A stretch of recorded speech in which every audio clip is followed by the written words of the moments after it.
What's up, Ricky Perez here from PR Fitness Training. In this video, I'm going to take you through how you can use your Apple Watch to get yourself in really good shape and to keep yourself in really good shape. The Apple Watch can be a very, very essential tool to your fitness journey if you know what to use on it. I looked this up before the video. 16% of adults in the United States have an Apple Watch. That's like somewhere around like 54 million people. So tons of people have Apple Watches. I'm sure either you have an Apple Watch if you're watching this video, or you know someone that has an Apple Watch. Like a lot of tech, your Apple Watch can do a whole lot of things, but what do you actually need to know how to do on it? It reminds me kind of like Spotify or Apple Music commercial where it's like 10 million songs in your pocket. It's like 10 million songs. I listen to Post Malone, Mike Stud, and Drake. I need like 150 songs total. 10 million. It's kind of along those lines. It does a lot of things. There's only like 4 or 5 things that you're gonna use on a daily basis to actually help you move closer to your fitness goals. So let me run you through those real quick so you understand how to use your Apple Watch correctly to better your health. Also, obviously this video is about Apple Watches, but all these features I'm about to go over pretty much applies to any type of fitness tracker. So if you have a Fitbit, a Whoop,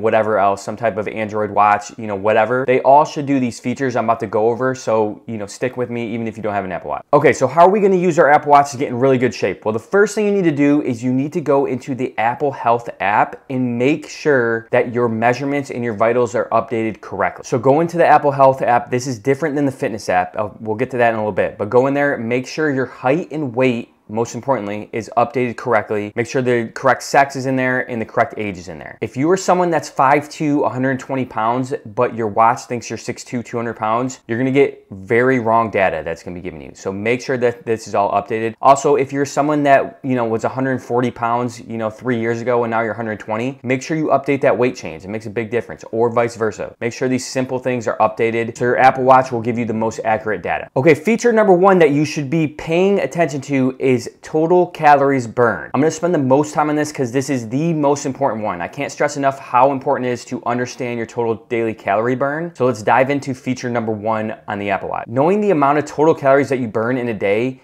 is super important, especially if you're in a fat loss phase, especially if you're someone that's trying to lose weight. You need to know and have an accurate reading on how many total calories you're burning in a day. The reason behind this is if you're super serious and you get your daily calories and macros dialed in, if you don't know how to do that, go to trainprfitness.com. If you get these dialed in, it's a kind of a peace of mind factor. So if you're trying to lose weight and you go in and the Apple Watch is telling you, okay, you burn 2,500 calories per day, and you're eating 2,000 calories a day, great. You just burned 500 more calories than what you actually ate. You do this over the weeks, over months, that's gonna lead to weight loss. What's important to understand is do not get the wrong reading. This is the most important thing, and Apple makes it very hard. They basically hide this number for you. So open up the fitness app, which is different than the Apple Health app. It's the one with the rings on it. So open up the fitness app, open up your activity, and then it's gonna give you this graph. You wanna look at the small red numbers in the bottom left. I'll put them up here on the screen. That is your total daily calorie burn for the day. So again, if you're someone that's trying to eat in a calorie deficit, this is something that just gives me peace of mind. So I go over this a lot with my clients. When you know how many calories you're eating per day, so again, say I know I'm eating 2,000 calories per day, and you continually go in there and you see, oh, I'm burning over 2,000 calories per day. This puts you at ease, and then you know, oh, I'm in a calorie deficit. So regardless if you have an Apple Watch or not, your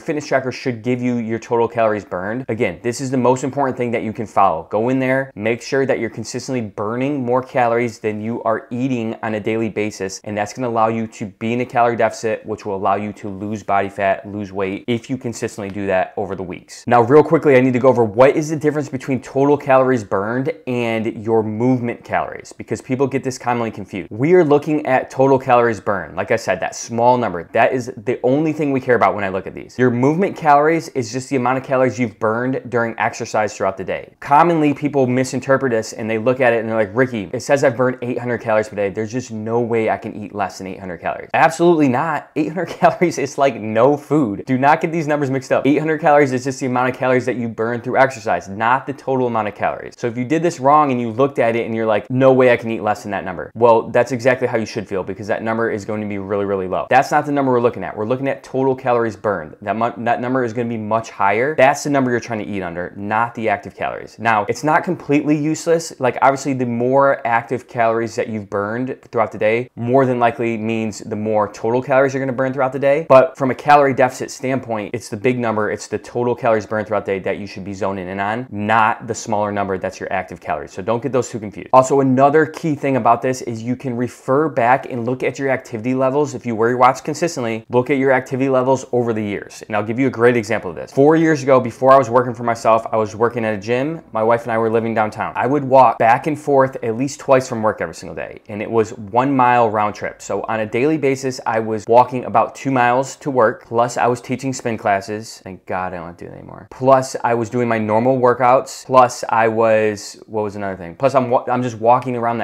the gym up and down. It was like 3 levels. So when I look at my data back from 2020 or 2019, my total calories burned in a day is much higher than it was now. Does that mean I'm in worse shape now? No. But what that means is just like my total daily calorie burn was much higher because I was doing a lot more movement. Where that comes into play is now when I'm trying to get into a fat loss phase, when I'm trying to get extra lean for summer like I am right now, in the past, I could eat 2,000 calories per day and get super, super lean. Well, now I'm not burning as many calories per day on average, so I need to eat a little bit less. So now I can eat about 1,800 calories per day and get really, really lean. It's just a great thing to be able to look back on, and I'm sure everyone watching this has some type of example like that, whether it's like, hey, I used to go into the office and now I work from home, and I didn't realize how much walking I did around the office or whatever it is. If you're someone that's gained weight over the years, you can go back and look and you're like, oh, I've been slowly gaining weight because I was burning like 2,200 calories per day because I was just like way more active, just walking around. And now I sit at my desk at home. I don't even have to leave my house anymore. And I'm like burning 1,700 calories per day. That's a huge difference. So that is another great feature of the Apple Watch, being able to keep track of the amount of total calories you burn on a daily basis and how it changes season to season. You probably burn a lot more calories on a daily basis in the summer than you do in the winter. I can already feel it. The weather's getting nicer here. I'm going out a lot more. I'm walking around. I'm walking our dog a lot more. My calorie burn is probably going to be a lot higher on a daily basis. Maybe not a lot higher, but a little bit higher on a daily basis compared to the winter. So that is the first thing, and honestly, the most important thing is knowing your total daily calorie burn. Your Apple Watch can help you do that. You can monitor that, and then you can see what you burn on a daily basis and then eat less than that, and you'll start losing weight. Again, pro tip, you should dial in your calories and your macros, which are your protein, carbs, and fats. They'll help you even more. That's for a different video. Total calorie burn, first feature on the Apple Watch that is going to really help you improve your fitness. Feature number 2, the ability to log workouts. I absolutely love this. And I don't know, I've thought about it a lot. I think it's just basically gamifying fitness for me. I love to start my Apple Watch, do my workout, whether it's lifting, whether it's walking, whether it's, playing pickleball, tennis, like whatever it is. I love starting that watch, working hard during my workout, and then when it's over, ending it. It keeps track of, your calories burned during the workout. It gives you awards sometimes, like whatever. I don't know what it is, but I just absolutely love it. If you wear an Apple Watch, you know what I'm talking about here. There's no worse feeling than being like an hour into your workout or 45 minutes into your workout and then realizing I forgot to start my Apple Watch, or just forgetting to start it in general. I get so pissed off at myself. I'm like, you gotta be freaking kidding me. And I make the joke a lot with my clients. They're like, oh, I forgot to start my watch 30 minutes in. I'm like, well, gonna have to start the workout over. Obviously, I'm joking. Obviously, if you don't start your Apple Watch or you're not wearing an Apple Watch, is your workout useless? No.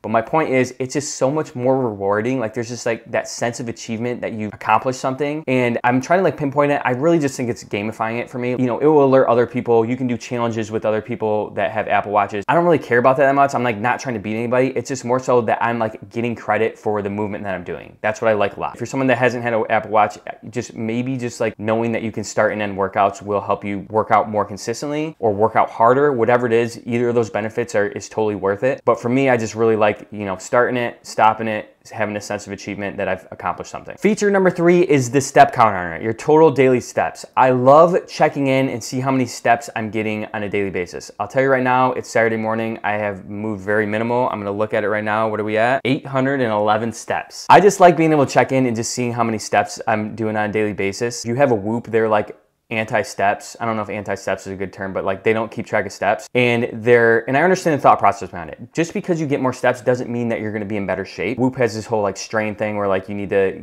get yourself in a certain strain. And I totally understand that, but I still wanna know what my steps are. And it's probably a reason why I've never had a Whoop. It's the most common thing when I go on their website and look, like the most frequently asked question is like, when is the Whoop gonna get a step counter? And then it's always somebody from their corporation saying, well, steps don't determine your actual fitness level. And it's like, I know, we understand that, but we just wanna know how many steps you're doing. But also it's not completely useless. If we were to compare two people, somebody that takes 3,000 steps per day and somebody that takes 10,000 steps per day, I would bet a lot of money that the person that takes 10,000 steps per day is in better shape than the 3,000. Not always going to be the case, but what it tells me is if you're taking 3,000 steps per day, you're not moving very much. You're sitting at your desk, you're on the couch, I don't know where you are, but we're not moving around. So it's not totally useless. Now, obviously it does matter, like, are we lifting weights? Are we doing types of cardio? Are we eating correctly? That all plays into it. But the good rule of thumb is like 10 to 12,000 steps per day. If you're doing that, that tells me you are pretty active. If we're taking more steps per day, we're most likely burning more calories per day, which most likely means that we are getting ourselves into a calorie deficit that's going to help us with our fat loss journey. If we're only taking 3,000 steps in a day, then I know our total daily calorie burn is probably not very high. So what we can do to increase that is take it from 3,000 steps per day to try to hit 10,000 steps per day. That's 3 times the amount of movement. So your daily calorie burn is going to be much higher. Now, obviously we want to strength train, we want to do cardio, we want to eat correctly to get to our goal, but that's just one good indicator that's telling me that you are getting up and moving around and that our daily calorie burn is much higher than what it would be at 3,000 steps per day. Also, this ties back into feature number 1. You'll go through seasons. The season I talked about earlier, where I was walking to work, I was probably averaging like 2,000 to 3,000 more steps per day, also burning more calories per day. So that were directly correlated to the amount of calories I was burning. So that's a good thing. You can go through the seasons, look back, oh wow, like when I was working from home, I was only taking 3,000 steps per day.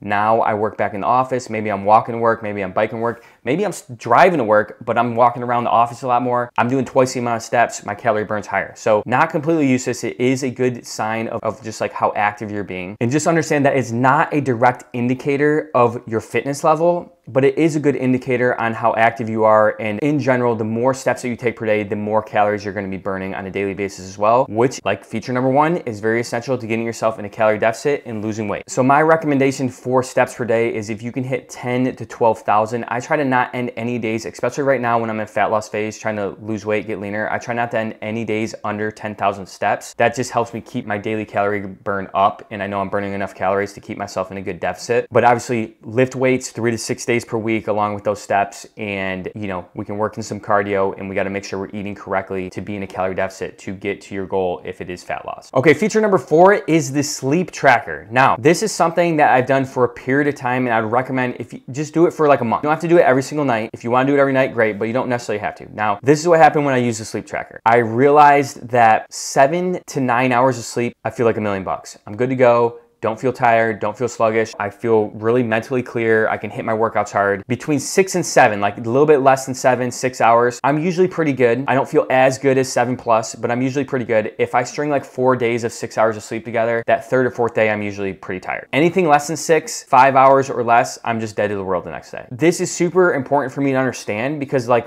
when you have important things coming up, you need to get good sleep. You want to be mentally clear. If you have a big meeting at work, you know, you got to make sure that you're getting your rest and all that, and you can, you know, think and perform your best. Everyone's a little bit different, and you won't know unless you track your sleep correctly. Until you track your sleep, you might not actually realize how little you're sleeping. So like if you're someone that gets in bed at 10 o'clock, you're on your phone till 10:30, then you finally try to fall asleep, and then you fall asleep by 10:45, 11, you might always think to yourself like, oh, I sleep from 10 p.m. to 6 a.m. Like that's 8 hours of sleep. Well, actually, you're really not falling asleep until 11. It's just more accurate with knowing how much sleep you got. And then on top of that, quality of sleep matters as well. You might be the person that like, hey, I get like 7 hours of sleep, but I'm like just always like, I'm just always tired. Wear the watch for a couple times, look and be like, oh wow, I'm waking up like 10 times a night. Or maybe you realize, oh, I had sleep apnea and I'm like literally suffocating in my sleep all night, and no wonder I'm so tired the rest of the day. It's just things like those. Like you'd be amazed what you realize when you get more data. Obviously, getting better sleep is going to dramatically like change your life by like 180. If you're someone that's constantly sleep deprived right now and then you start getting sleep, you're gonna be a whole different human being. Okay, so those are the 4 main features I use and I would recommend that you focus on that is actually gonna make a big difference in your health and get you closer to your goals. Now, before I wrap this up, I want to go over things that you should avoid that are just like bad habits I think that I see some people use with the fitness trackers. Number 1, being over obsessed with the amount of calories you burn in a single workout. Single workout, not total daily calories, single workout. I promise you the difference between burning 385 calories in a workout and 400 calories is literally nothing, okay? So if you're the person that like gets done with a workout and you're like, oh my God, I need to burn another 25 calories, another 10 calories, and you like do burpees in front of the class for 5 minutes, it's like, what are you doing? Oh, I just got to burn an extra 50 calories. It's like, work hard during your workout, give it your all, and when the workout's done, end the watch. Don't over stress about it. Another thing you should avoid is being over obsessed with metrics that do not really matter. Your stand goal on your watch does not matter. I promise you. This is not a good indicator. If you're someone, oh, someone stands 12 hours a day compared to someone that stands 8 hours a day. Okay, I really have no idea who's in better shape. What are you doing during that time? Also, I think technically you could stand literally 12 minutes the entire day and get all 12 of your stand goals. Because I think you just have to be standing for 1 minute an hour to get the stand goal. Occasionally I'll see people get up out of nowhere and just like, do some crazy stuff and they're like, oh, got my stand goal, and then sit back down on the couch and keep watching Netflix. It's like, really? Like that's what you did? Like, it's kind of irrelevant. Also, if you're the person where it's 11 p.m. and you're laying in bed and you're about to fall asleep and your watch is like, oh, you're about to miss your stand goal, and you get out of bed and start doing jumping jacks, you are crazy, okay? Not healthy, don't do that. That's literally a negative impact on your health. You should be getting ready to go to sleep and falling asleep, not getting out of bed, doing jumping jacks to get your stand goal. So don't get over obsessed with features on the watch that really don't matter too much in improving your health. Remember, at the end of the day, the data that you're getting from your Apple Watch should help steer you in the correct direction in bettering your health, feeling better, looking better, and just like feeling more motivated and accomplished. It should not be steering you down the road of being super stressed out and anxious. If you are feeling super stressed out and anxious, you need to take a deep breath. You need to rewatch this video from the beginning. You need to go check out some of my other content, and you need to understand where are the areas in fitness I need to be spending my time and efforts. If you're stressing out over your stand goal, not a good use of your time. If you're stressing out because you're not burning more calories than your friend, not a good use of your time, okay? So make sure that you are using these for good and not for evil, okay? I know some people make it really stressful. It should not be stressful. It should be bettering your health. It should be motivating you to work out more and not doing the opposite. Okay, so I hope this was all helpful for you. Those are the top 4 features I would spend my time and efforts tracking on your Apple Watch to better your health. If you want more one-on-one individualized help, specifically like, hey, I need to know how many calories I need to eat per day plus macros to get to my goal. I need a training program. I know I should be lifting, but I don't really know how to do it. Go to trainprfitness.com, get started in my one-on-one online training program. I'll lay that all out for you, help you get to your goal over the next 3 to 4 months, step by step, make it real easy and simple for you. So go check it out. It's linked below, trainprfitness.com. If you have any questions or comments, put them down below. I will get back to you as soon as I can. Thank you guys for watching. I will see you in the next video. Peace.